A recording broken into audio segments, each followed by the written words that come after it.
Okay, so so even though we currently only have 21 students, I have to start. We have a very tight schedule today. We got a lot to discuss, and today we're going to learn the second insertion algorithm named the merge sort. Sorry, second sorting algorithm, not insertion sort. So last week we learned insertion sort, and so what is the complexity of insertion sort?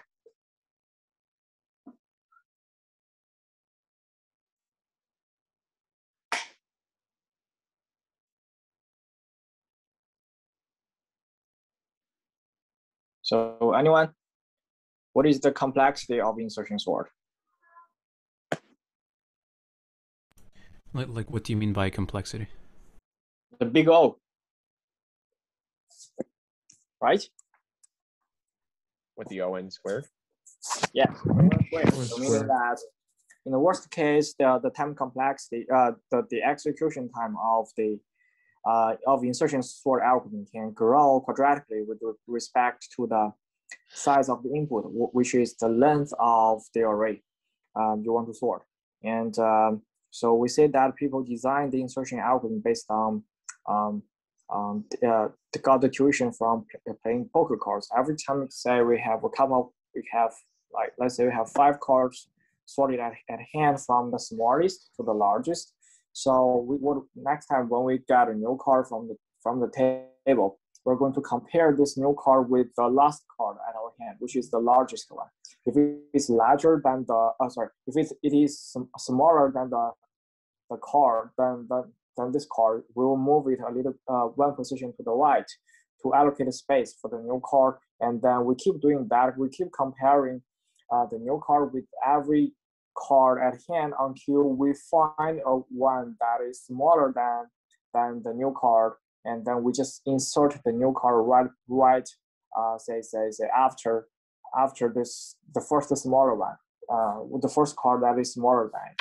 So this is the procedure of insertion sort. And so how's your homework one? It was good. Good? It was good. I just got the code running. Cool. And is there anyone who have not started it yet?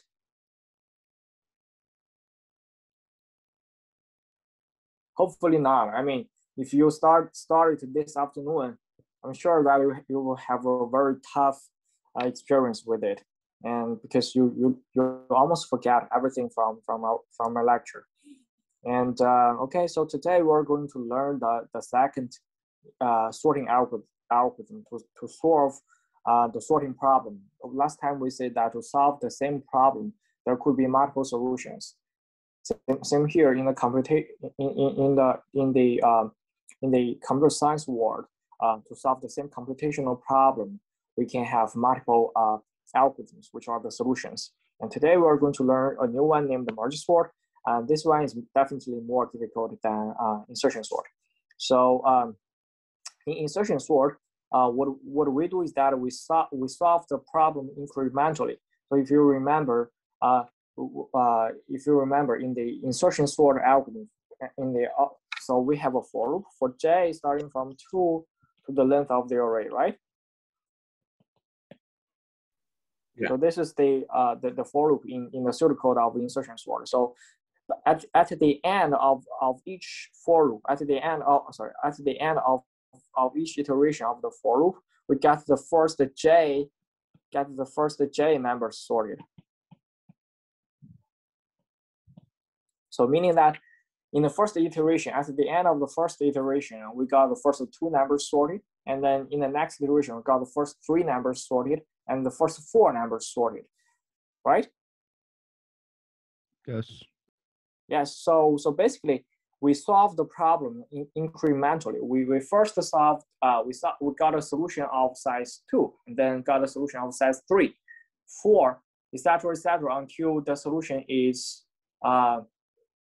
until the size of the until the solution size is the same as the problem size, and then we terminate.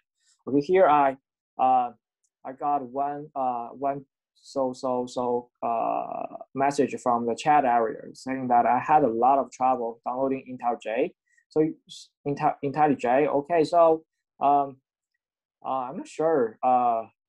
So if you insist on using IntelliJ, I mean you have to fix the problem. I don't have much experience with a lot of experiences with IntelliJ, and on my end it's pretty easy.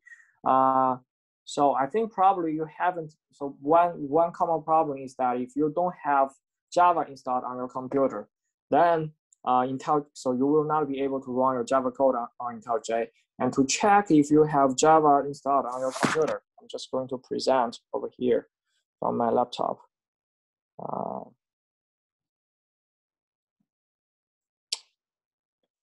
Okay.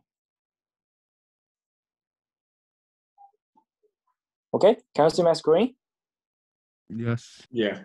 Yep. Okay, so just to check if you have the Java installed. So what you can do is that you just go to terminal and enter the command Java minus version. Yes. So if you say something like this, Java version whatever, and JVM, something like Java JVM, Java virtual machine, then it means that say you got your Java installed, and also so it could be the reason that you only have the Java runtime environment like this one, the Java runtime environment installed, but not the JRE. JRE means the not JRE, JDK. JDK means Java development toolkit. It is basically a library or a compiler for you to be able to compile your Java code. So make sure that you also have it installed. You just need to Google it to say how to check if your JDK is installed or not. So I don't have time to go over it because we have a very tight schedule today. So I'm going to come back to the lecture. So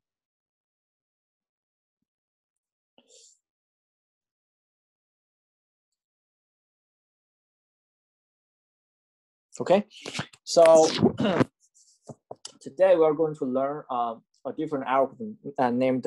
Now we know that in insertion sort we solve the problem incrementally, but in merge sort we're going to solve the problem following a different way, and it is called divide and conquer. We are going to use the divide and conquer design philosophy to help with the merge sort. And so if you go to the book, actually the book spans 5 pages of texts explaining what is divide and conquer. But I mean, it's not fun to read just text for like just read 6 or 5 pages of texts. So here I'm going to use my language to explain what is divide and conquer. So suppose today you got a call from your grandma saying that she got in her garage she got a very old car which is totally dead, and so but your grandma wants you to help her to move the junk car to a junkyard.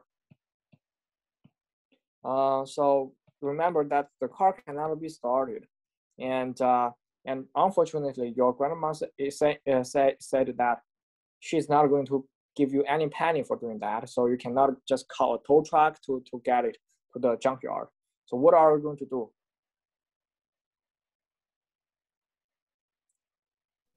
Push it. Say it? He said push it, but like you can call your friends and push it together or something.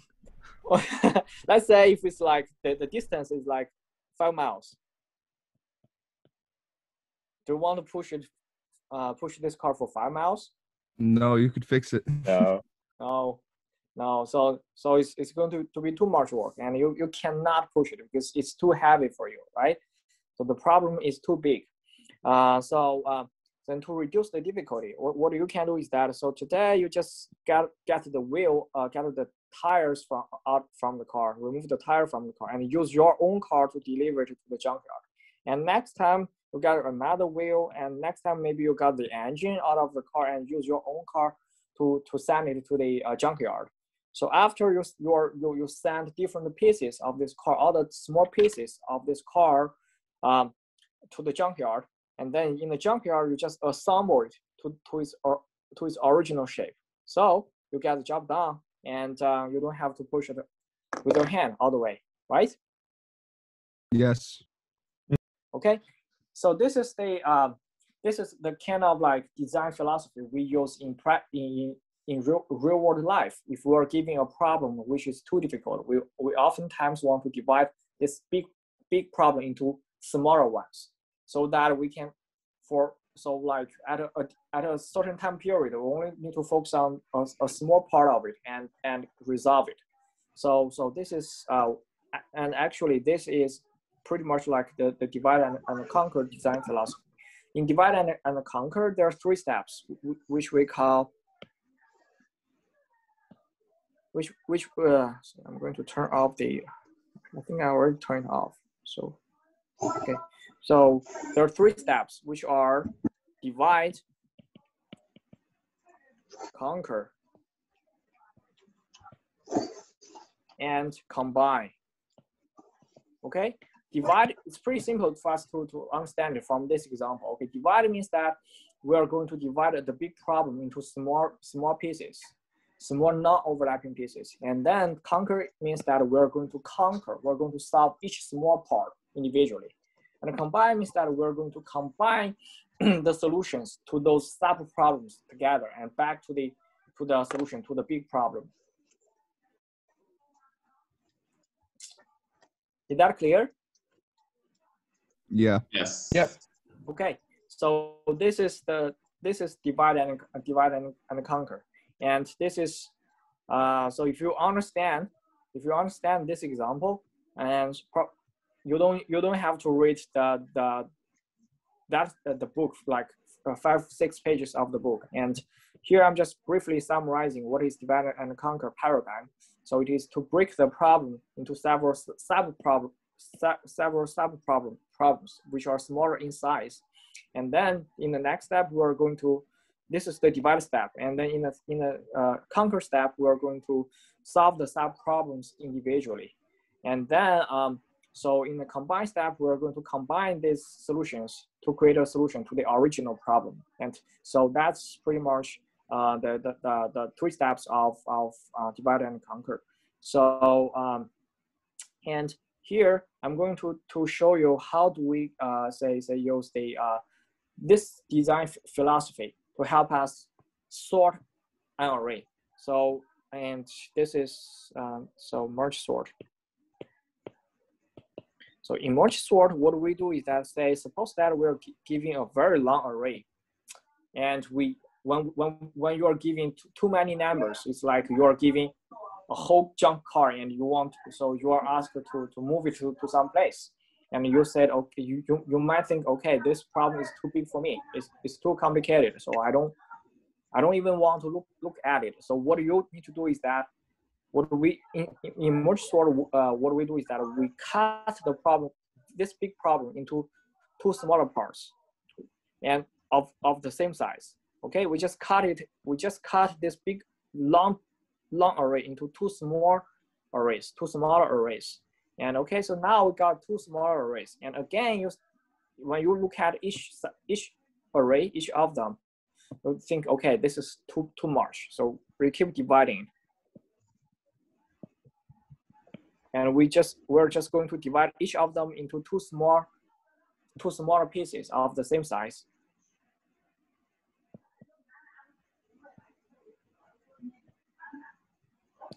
Okay, so yes, and again, it is too big, so you keep dividing them, and until you reach a stage where each sub-array only includes 1 number. Okay, so if you are giving an array of only 1 number, is that array sorted? Yes. Yeah. Yes or no? Yes. Yes. Say if I just give you a number 5 in an array, if I ask you if this array is sorted, of course it is, because there is no comparison. So there basically, so it is automatically sorted, right?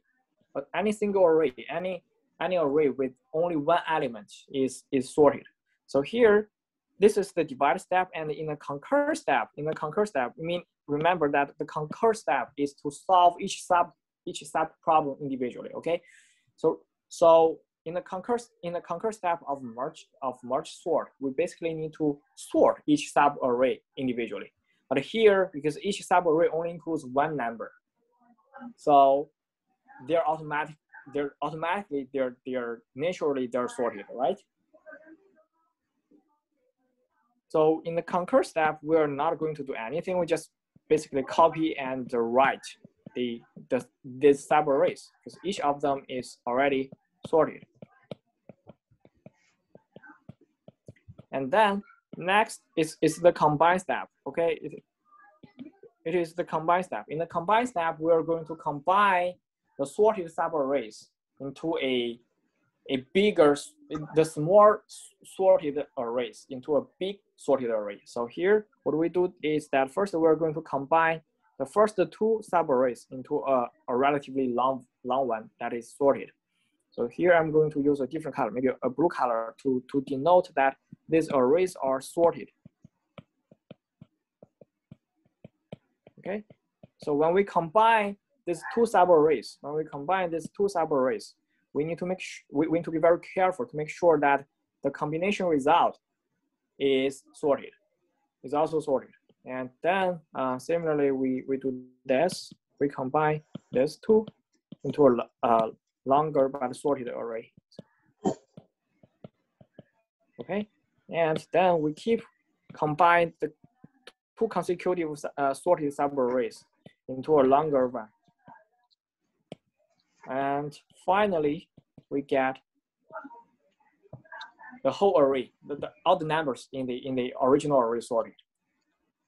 And this is the combine step. Okay, make sense? Yes. Yeah. Okay, so this is how we apply the divide and conquer philosophy in the merge sort. So in merge sort, let me ask you one question. Okay, here we got 3 steps. In your mind, which step is the easiest one? In this case, conquer. Yes, conquer is conquer is the easiest one, because in the conquer step, we basically do nothing. Every time when you are giving an array of size 1, you just return it. It's naturally it is sorted, so we don't need to sort any array of size 1. Basically, there is nothing we need to do. And which step is the most difficult? Binding. Say it again. I didn't hear it clearly. Combined. Combine. Yes, the combine. Yes, the combine. This is more difficult. The reason so before looking at the combine step, let's look at the divide step. The divide step is also pretty easy. So given an array, let's say of length 100, we just need to divide it into two subarrays of length 50 and 50 each, right? Yeah. So it's pretty simple. Just need to find the middle point of the array and say create 2 subarrays. We're done. But in the combine step, we are going to be very careful.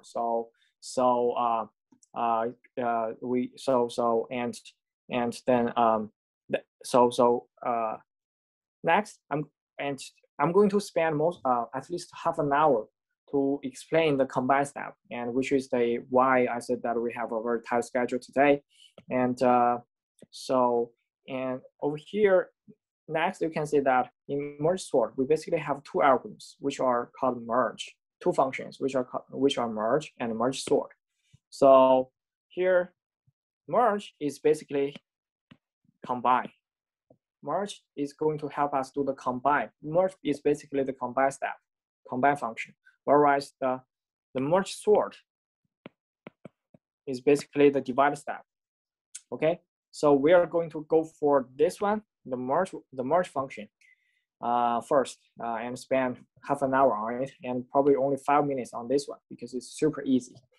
So Okay, and here this is the merge function, and let me say, okay, over here we can say that what is this line for? Your name of your function. Yes, the declaration of the function, right? We discussed it last time, and here these are the statements inside the function, okay? So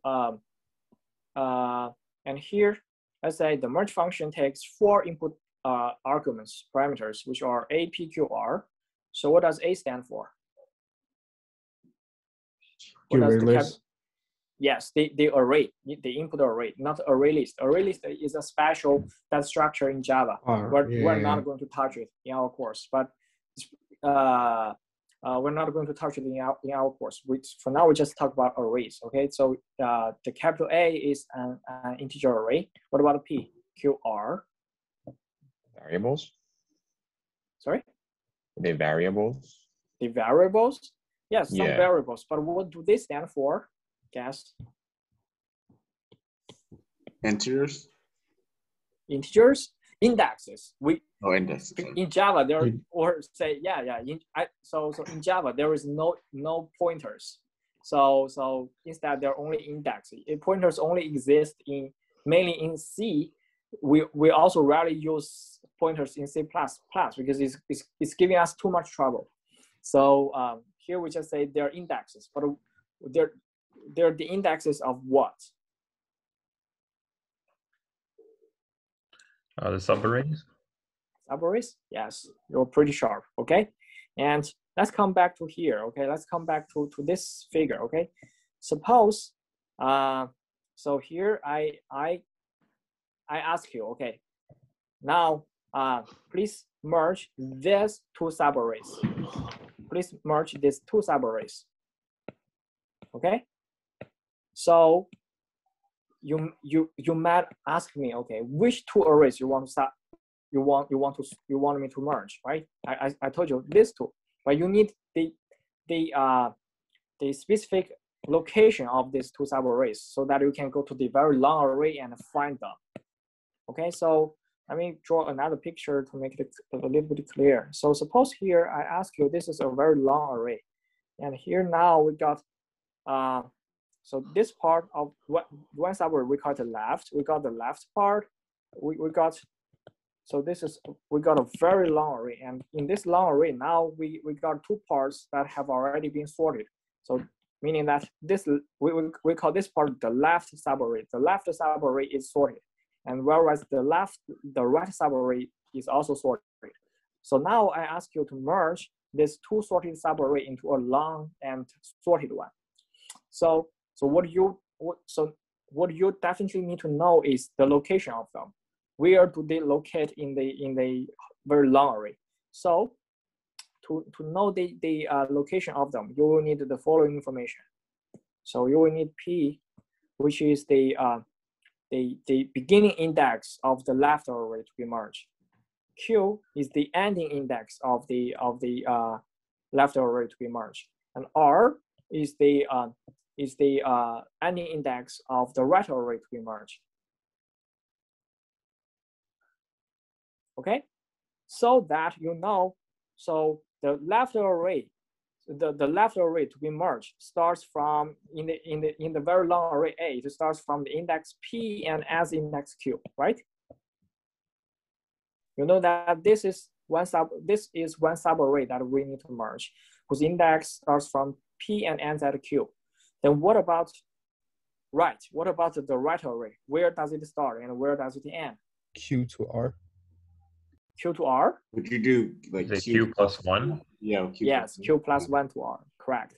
Because there is no overlap between these two subarrays. There is no overlap between these 2 subarrays. So the right array just starts right after the end of the left array. So the right subarray index starts from Q plus 1 and ends at R. So we know that the 2 subarrays that we want to merge are this.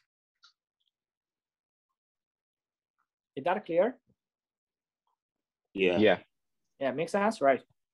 Okay, so come back here.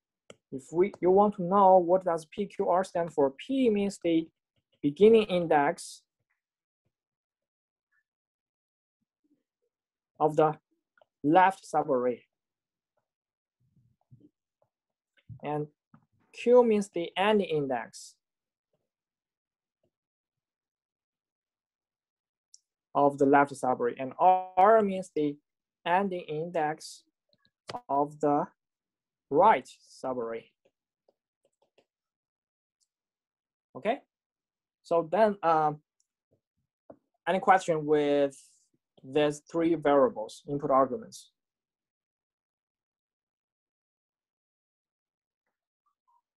Yeah, didn't you say that we were going to be cutting the array in halves and then cutting those in halves? Okay, so here, well, now we're talking about the merge function. Merge means combine. So we're basically, now we're concentrating on combining two subarrays that have already been sorted. And we want to combine them into a long one that I also sorted, long and sorted one.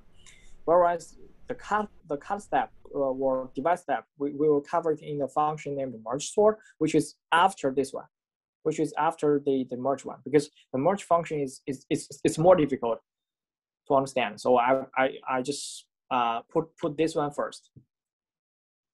Thank you. Okay. Any other question?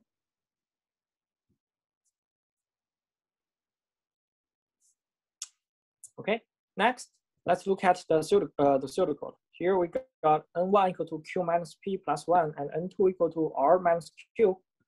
And we got let L and R be two new arrays whose index starts from 1 to n1 plus 1 and from 1 to n2 plus 1 respectively. And then we got two for loops. And we got this. So what does this mean? What does this symbol mean? Infinite? Yes, infinity. Yes, infinity. Infinity means the largest value that you can imagine, right? Infinity, okay? So, and then we have I equal to 1, j equal to 1, and 4. We have a for loop. And inside the for loop, there is a if and else statement. So yes, that's pretty much the merge function. And next, we're going to go over this merge function with an example step by step. And we so this function is really hard to understand. So pay your attention. I'm pretty sure that if you cannot understand it in my lecture, mostly likely you will be totally lost. Even though if you read the book. Okay, I'm going to the merge function npqr. So first we got n1 equal to q minus p plus 1, and n2 is r minus q, and let l 1 plus 1 and r n2 plus 1. The two new arrays, and for integer I starting from 1 to n1, we got li equal to a p plus I minus 1 for j starting from 1 to n2, or j equal to a q plus j. And then finally we have L n1 plus 1 infinity, and R n2 plus 1 equals to infinity. Question. Okay, so what question do you have?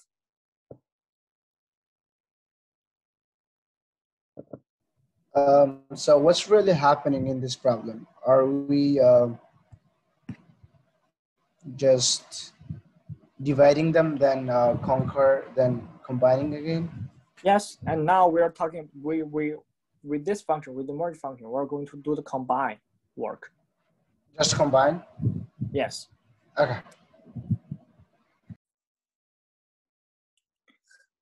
Okay, And here I'm going to have an example. So I want to check the example. So it's going to be 2, 4, 5, 7, 1, 2, 3, 6, 2, 4, 5, 7, 2, 6.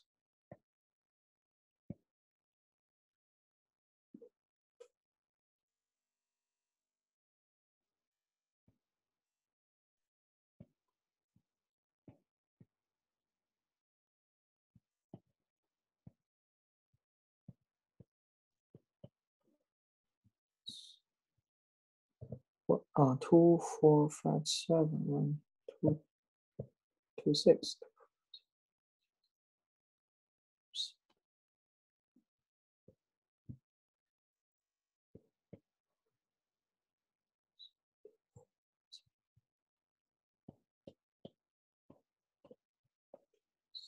Okay, so and then the index is from 9 to 16. Okay, so here.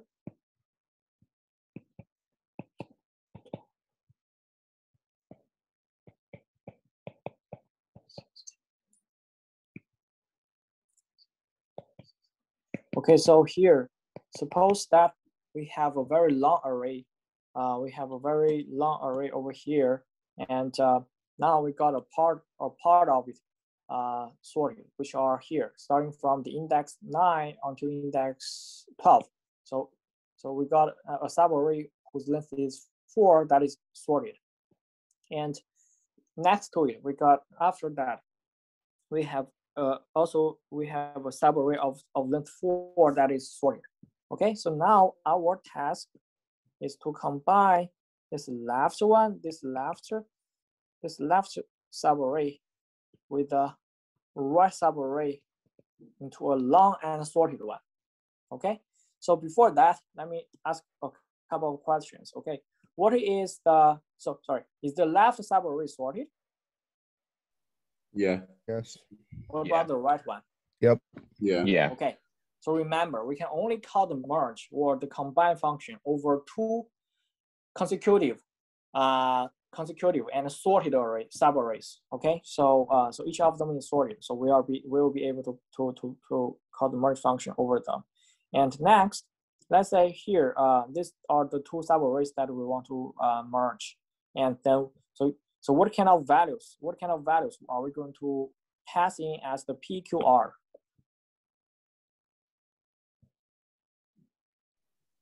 Nine, 13, and 16, or 9 plus, and then 16. Mhm. 9, 12. 12, and 16 maybe? Yeah. Yes, 9, Wait, 12, I'm sorry, 16. 12. Yes, great. So here, because 9 means the beginning index of the left subarray, and Q means the end index of the left subarray, and R means the end index of the right subarray. So the beginning index of the left subarray is 9. So we are going to put a 9 over here, meaning that this is P. The value, the P is. So here I'm going to create write down the variables. So we got P equal to 12. And what about Q? What is Q? 12. Wait. P is equal to 9. Oh, sorry. P is 9. I'm sorry. P is 9. So I'm going to write P equal to 9 over here. And what about Q? 12. 12. Yes, Q is 12. What about R? 16. 16. So here we're going to write them down, P, Q, and R in the corresponding place. Great. And okay, so we got PQR. And next, so we start calling the function. So this is just the first part of the merge function. And let's first focus on this part. First, we have N1 equal to Q minus P plus 1. So what is Q? Let's expand this equation with, so here we got Q as 12, right? And P is 9. So it is 12 minus 9 plus 1 equals 4. Okay? So what does N1 stand for? 4. Yes, N1 is the value of N1 is 4, but what does N1 stand for? If I ask you to use one sentence to tell me what does N1 stand for? The number of elements in the array. Yes, the number of elements, the size of the left array.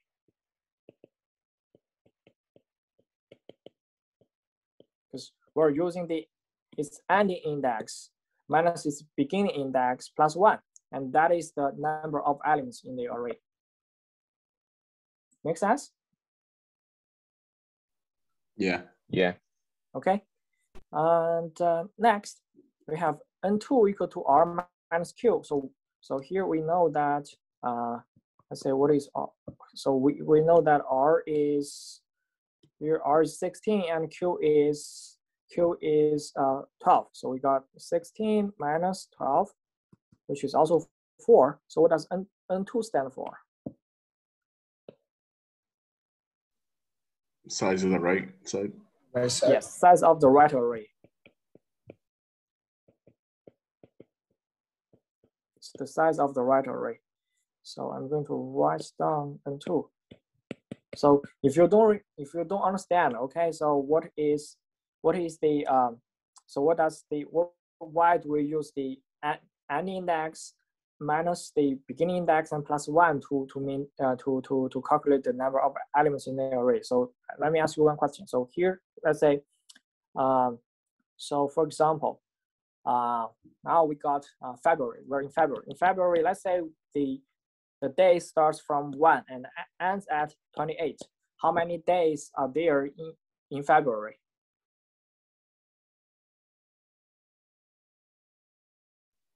$28 in total? Yes, 28 or 27. You're counting from the first day, 27, right? You have 27 I'm just, days. how many days are there in February? Oh, 28 or 27? 28. 28. 28. 28. 28. So the any, let's say the any index is 28, beginning index is 1. So if you use the any index minus the beginning index, you have to plus 1 to know, okay, how many days are there. Similarly, for the array, we do the same thing. We use the any index minus the beginning index plus 1 to calculate the number of elements in the array. Make sense? Yeah. Okay, so here I want to explain a little bit why do we do this? Why do we use r minus q? This is because the any index of the array of the right array is r, right? What is the beginning index of the right array? Q plus Q. 1. Q plus 1, right? It is Q plus 1. So it should be r minus Q plus 1 according to the formula. Any index minus beginning index plus 1. And if we expand this, it will be r minus q minus 1 plus 1. And this two just say we can just remove them. So that's why we got r minus q over here, which is the size of the right array. Okay, the number of elements in the right array. Great. Next, we are going to create two new arrays, capital L and capital R. The index of capital L starts from 1 to n1 plus 1. So how many elements, or what is the size of the array L?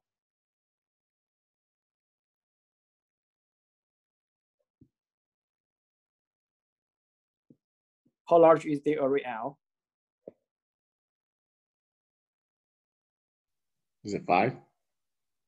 5, yes. In this example, it is 5.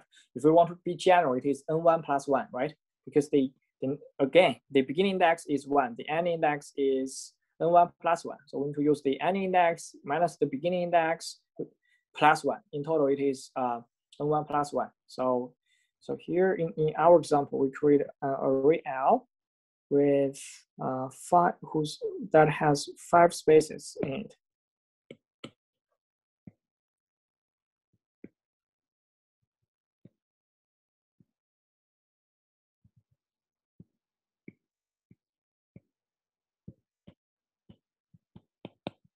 And then next, we're going to create another array called R with 5 spaces in it too, right? Yeah, but why are you setting it to 5? Why not 4? Oh, because what do you mean? What do you mean? Which one? It's gonna take only 8 in total, correct? Yes, but it will be clear later. Okay. Okay. So okay, you are. So you're asking why do we create one more space Yes. in each of the array, and it will be clear later, okay? Okay. Okay, it will be clear later. And R, so now we just create another array R, and whose space are like this, with also with 5 spaces. So whose index starts from 1 to 5. Okay, and next we're going to so have a for loop for I starting from 1 to n1. What is n1?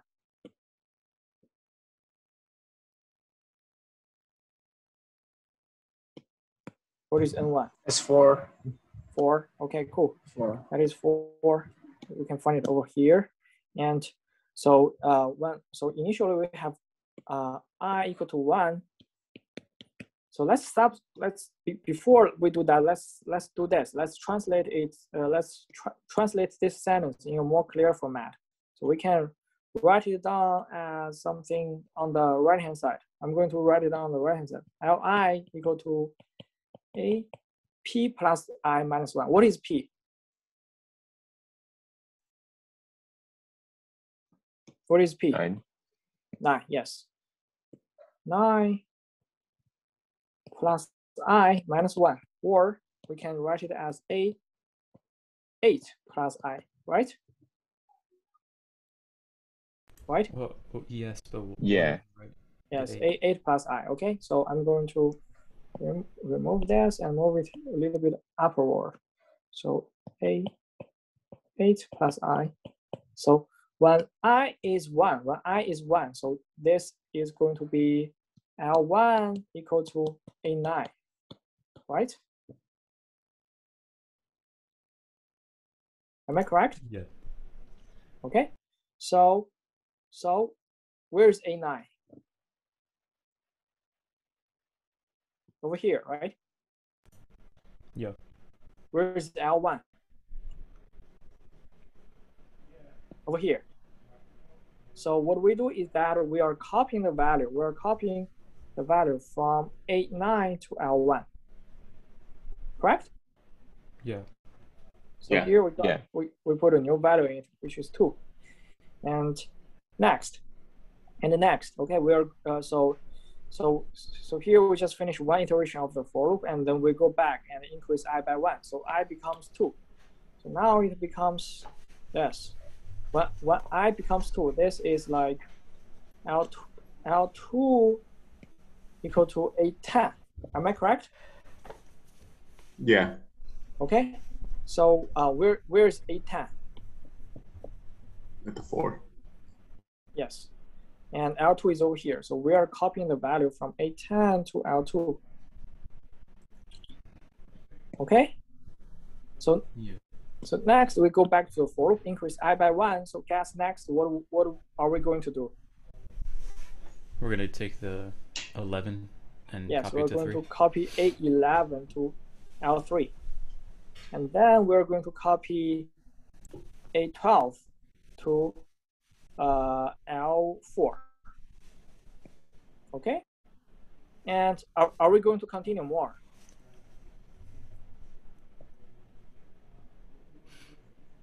No, I No. don't think so. The reason is that at this step, I already reaches 4, which is its largest value. So at this step, it is like we have I equal to 4, and then this becomes L4 equal to A12, and then I already reaches its maximum value. So we need to terminate the for loop, right? Yeah. Yeah. Yeah. Okay. So next, let's look at the second for loop with for j starting from 1 to n2. So what is n2? 4.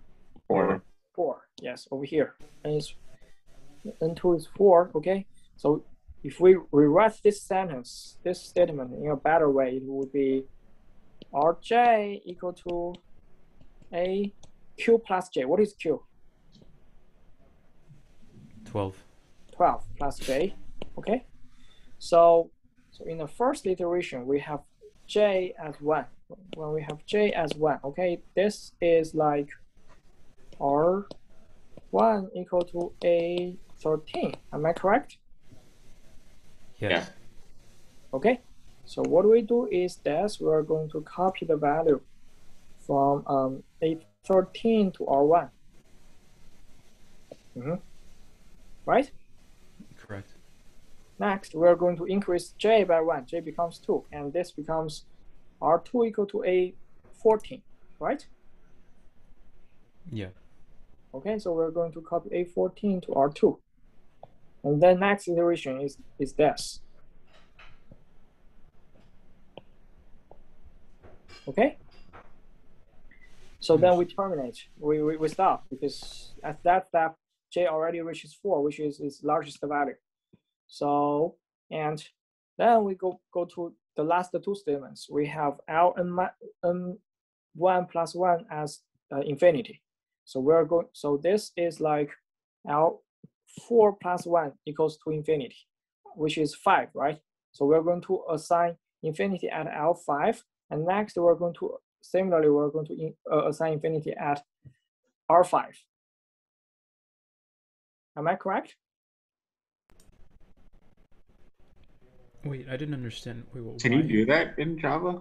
Assign. Assign infinity? Yeah. Remind me, what does infinity stand for? Never ending. Yes, the maximum value, right? Yeah. So Okay. so now when you are doing your homework, we're dealing with integers, right? Yeah. We're dealing with integers. What is the maximum value of integers? Oh. In Java, there is a macro, or you can take it as a static constant. It is called this, integer.max value. It will tell you what is the maximum value that your computer allows a integer to have, which is equivalent to the infinity over here, right? Okay. Okay. So and I have this. I have this in the homework document to help you. Okay. So I in the homework PDF I specify that you can use this to substitute infinity, just in case that you forget it when you are doing your homework. Thank you. No problem. Okay, so if I ask you to summarize this part with one sentence, what are you going to say?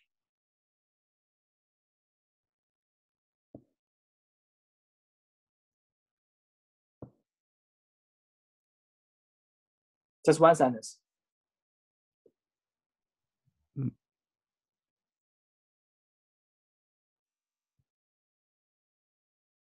Here, copy left and right. Oh yeah, you're copying the left and right side to a new array. Yes. Right?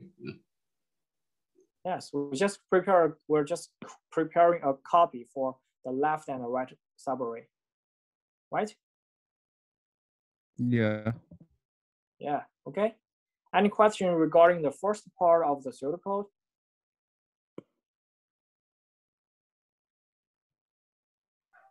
No. Can you go over one more time about why we needed to put the infinities at the last? Oh, I cannot explain it clearly at the current time, but it will be very clear in maybe, let me say, how long? In 10 minutes.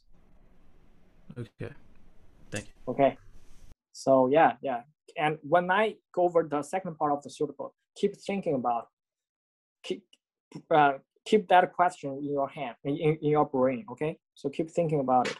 Why do we need to append an infinity at the end of each copy? Okay, so if no question, then I'm going to go over the second part of the pseudocode.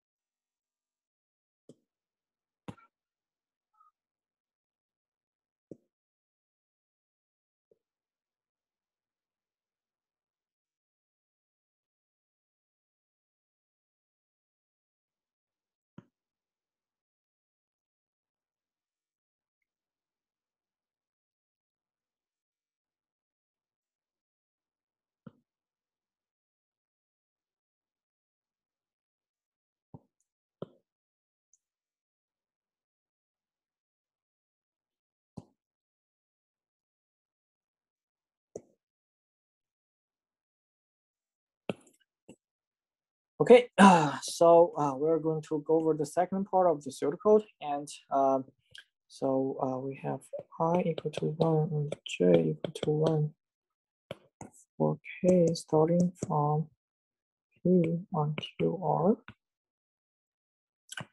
If li is less than or equal to rj.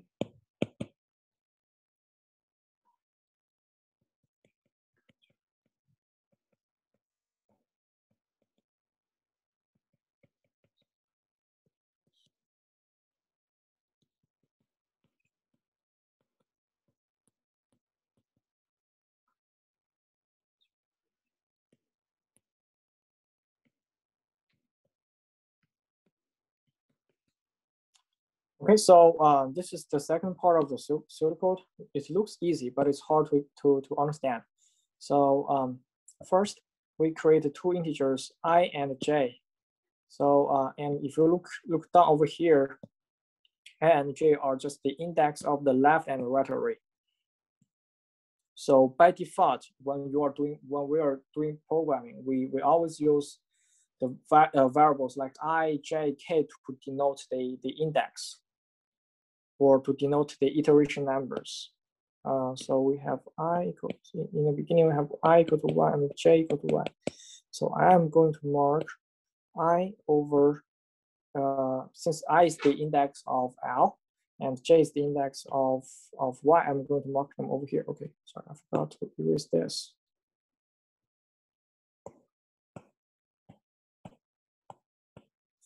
Okay, so we have I and j that are over here, okay?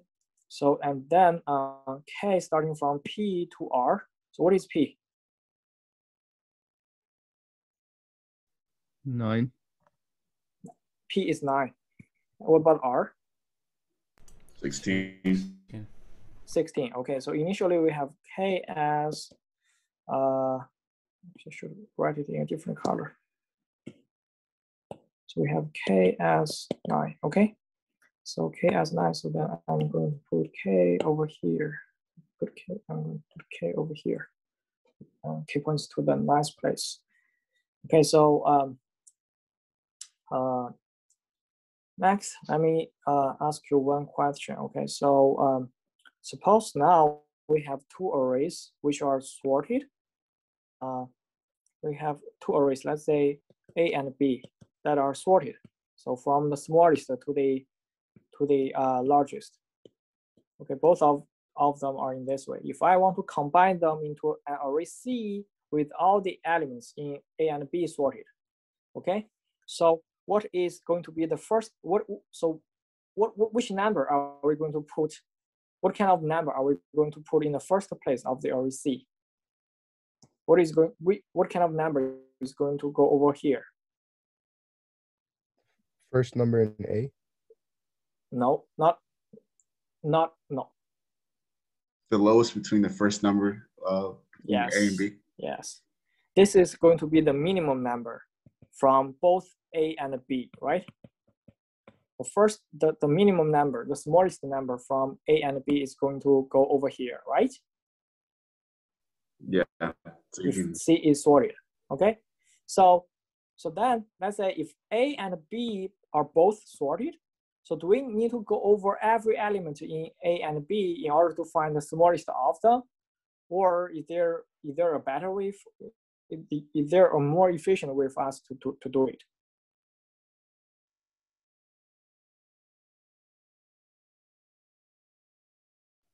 Can you say that one more time? Okay, so in order for us to find the minimum value, smallest value from A and B, do we have to go over every number in them? No, just the first one because they're sorted. Yes, great. Because both A and B are sorted. So in order to find the minimum value from them, we just need to look at the first value of A and the first value of B, and to say whichever is smaller. So this one, in order so the minimum from the minimum value from A and B is going to be the minimum between the first number of A and the minimum of and the first number of B. Am I correct?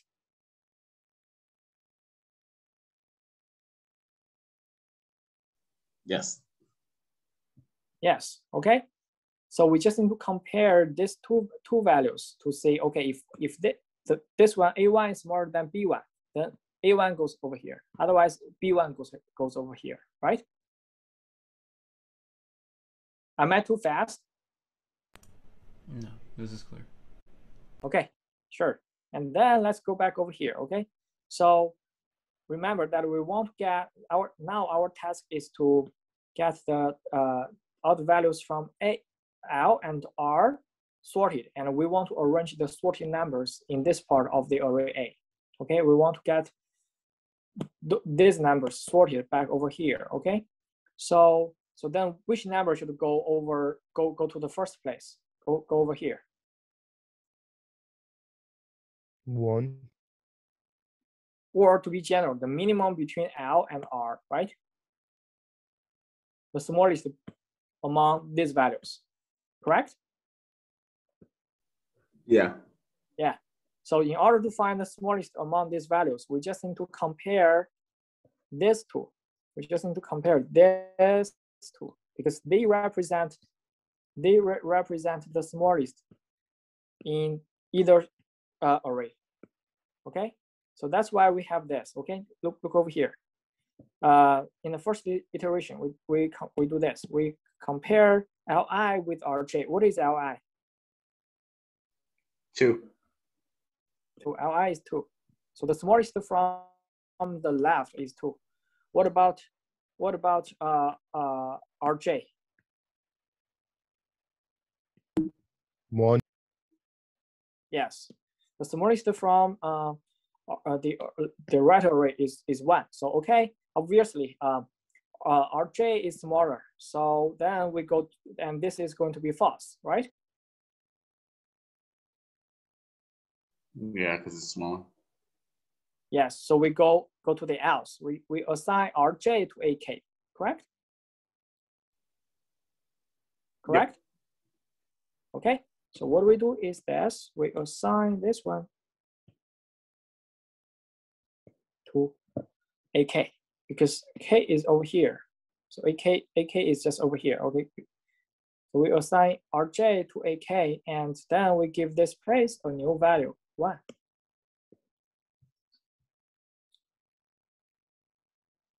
Okay. So then next, we are going to, so after we do this assignment, we're going to execute this line with J++. So it's like this value is gone, and then among the remaining values in the left, in the right array, the smallest is, so we increase J by 1. So it's like we move J one place to the right. So so here it's like we move J over here one position to the right, and then this is because this value is gone, and among the remaining values of J, among the remaining values of R, so J points to the smallest one. Correct? Yes. Yep. Okay. So next we go back to the for loop, increase K by 1, right? So we increase K by 1. So K increases from 9 to 10. And we're going to put K over here. We're going to put K over here, and then we're going to compare Li with Rj. So now what is Li? It's still 2. What about Rj? 2. 2. So 2 and 2. And this time is going to be true, right? This is going to be true. So we are going to execute the statement over here. So we are going to assign Li to AK. Assign Li to AK over here. And so it has a new value 2. And then it's like this value is gone. And then we're going to execute I++, meaning that among the remaining values of L, so the smallest one is at here. Am I correct? Yes. Yeah. Okay. So next, we are going to say start a new iteration by increasing k by 1. So k, which becomes here, k becomes 11. K becomes 11, k is here. And then we're going to compare Li with, we're comparing Li with Rj. So what is Li? 4. Rj is 2. So which one goes to AK? RJ goes to 11. Yes, because this is going to be fast. We always pick the smaller among these two values and assign it to AK. So in this iteration, it is Rj. Rj goes to AK. So okay, so now it becomes so we're giving a new value, and next we're going to increase j by 1. So j has a new value. J goes here.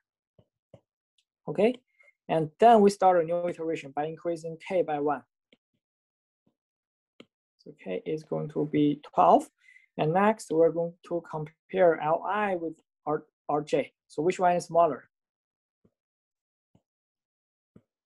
3. RJ. Yeah, Rj is smaller, so we're going to assign Rj to AK. Okay, so then so now it has a new value, which is 3. Okay, and next we're going to increase j by 1. So j is going to move over here. This is because the first 3 numbers of the array are already gone. And then we're going to start a new iteration and increase k by 1. So k becomes, k is over here. And then we're going to compare Li with Rj. Which one is smaller? Li.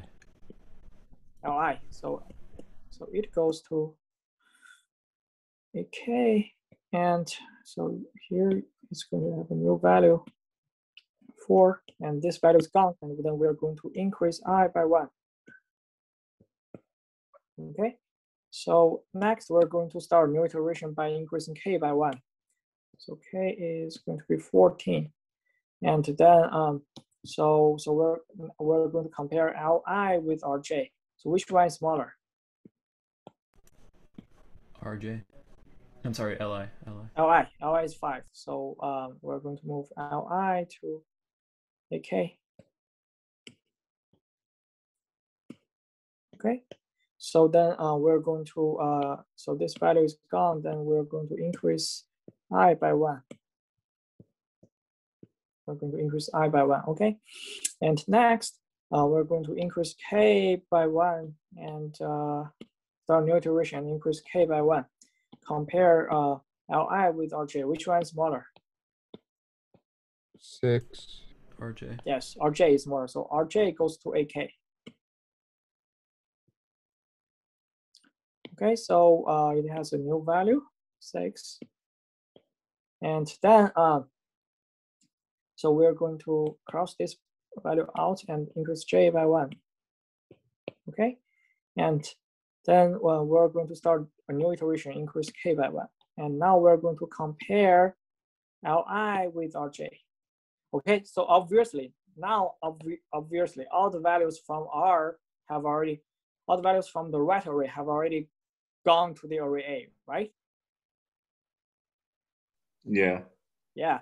So we only have an infinity which we append, we insert an artificial value. So then, but L has 1 value left. So what should really go to L? So sorry, what should go to the last position in the array A should be from L, right? Yeah, it's small. Yeah. Okay. In order to guarantee, remember that every time we're comparing Li with Rj,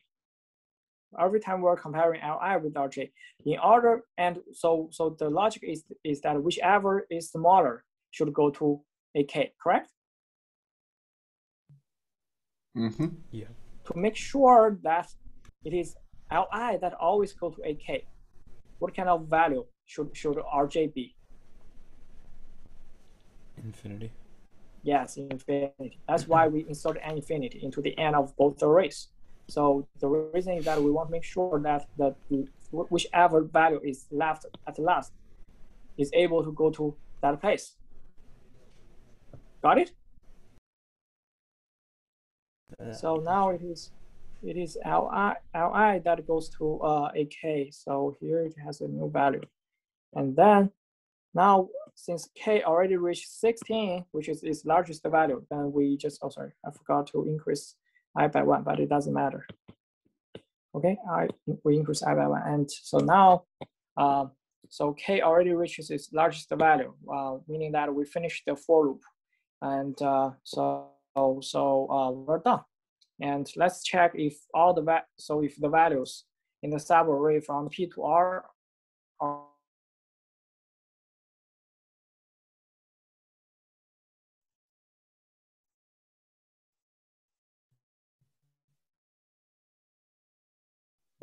in this part.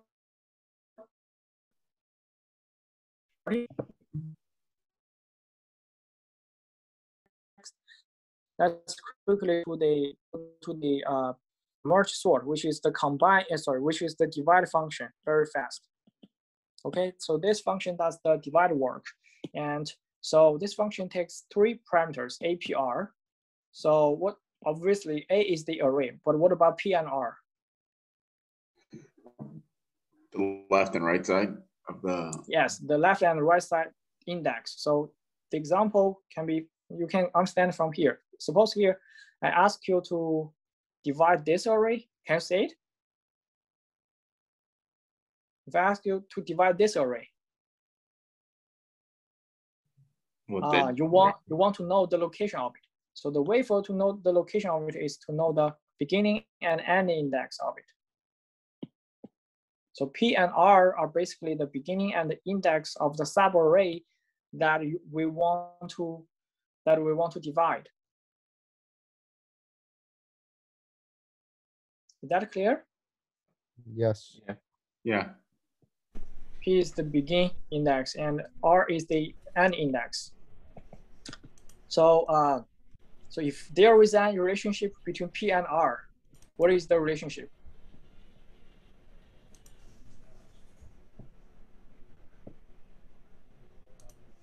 P is always less than or equal to R, correct? Yeah. Yes. So because P is the beginning and R is the ending, so array cannot end before it starts, right? Right. So this must be true, okay? And so next we have this. If P is less than R, we do something, okay? So now let's think about another situation. What if P equal to R? If P is the same as R, what does that mean? That means that there's only one spot.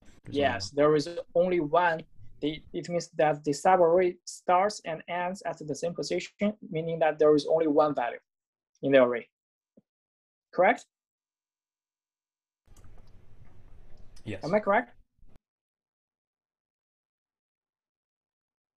Are you still with me? Yeah. Yes, you are correct. Okay, cool. So if there is only one value, there is no need for us to divide. We don't need to further divide it. Okay, so that's why we have this. If P is less than R, if P is less than R, it means that means more than one element, more than one value in the subarray. If there is more than one value in the subarray, there is a need for us to divide. The way for us to divide is this, okay? So Q equal to P plus R divided by 2 and following this operator. What does this operator mean?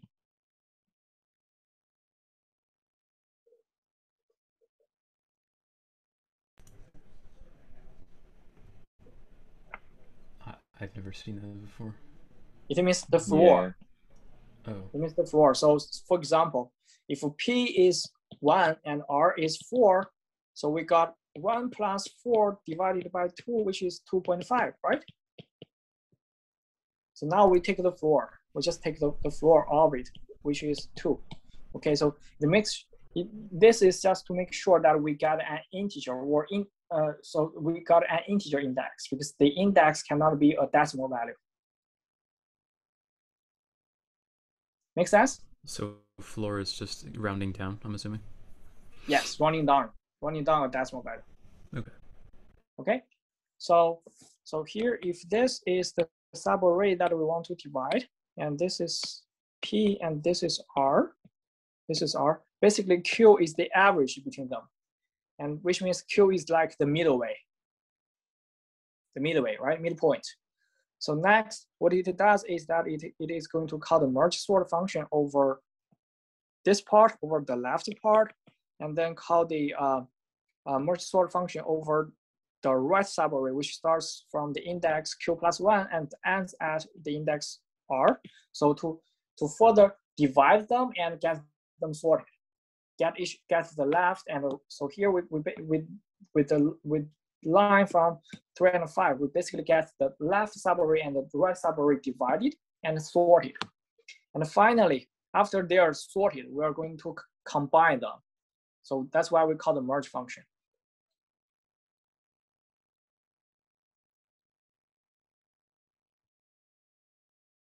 Is that clear? Yes, that's clear. Yeah.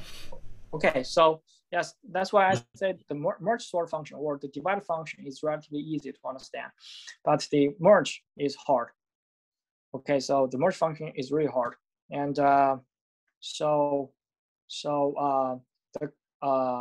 we don't have time to go over the details about the complexity. Actually, there is no need to go over the inference of the complexity. You only need to know that the complexity of merge sort is O n log n.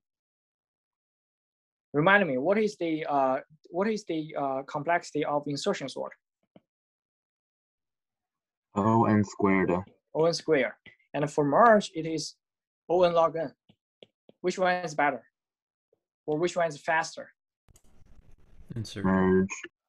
Merge. Yes, Oh. merge is faster. Wait, And how do you know? what? How do you know? Which How is do you know? faster? So if we take this, the execution time, remember this figure. So if this is n log n, mathematically, if this is n log n, then n squared is this. So to sort an array of the same size, so merge sort is going to be much faster. And you are going to, is going to be much faster than insertion sort. When you finish your homework 2 and implement the merge sort function, you are going to be able to feel the difference between O n log n complexity and O n squared complexity. Gotcha. Okay. So, any question? Nope. No? Okay. So I have a question for you. Do you think that I go over merge sort too fast? Or do you feel your brain burning? Just a tad bit. I think it's A little bit. like an hour or so, but not Yeah, really. You're doing a good job. Yeah, I'll probably end up watching the lecture over again, Me too. just to, just to get it down. Cool. Okay, yeah. I would suggest you to do so. I mean, merge sort is really hard to understand, and unfortunately, our course is like we have two sessions of our course a week. So meaning that each session only has 75 minutes. My point is that so merge sort, if you give me like 90 minutes, I can explain it in a much better way, or I can slow it down and make but we only have 75 minutes, so I have to rush, and it's hard. And if you if you are confused about one part, feel free to go over the lectures again. I'm going to upload it tonight, so feel free to go over it again. And when you implement merge sort, prepare more time, double time of insertion sort, because it's going to give you a lot of headache. Okay, so if no, again, I'm just going to check if there is any question.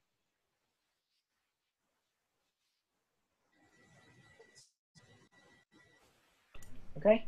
Then if no, that's it. And have a good weekend. Thank you very much, Professor. Have a good weekend. Thank you. Bye. Thank you, Professor. Thank you. Have a good weekend. Thank you. Good day. Take care.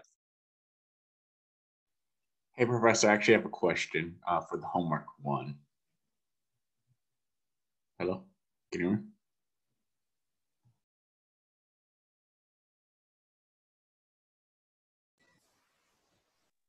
Can you hear me?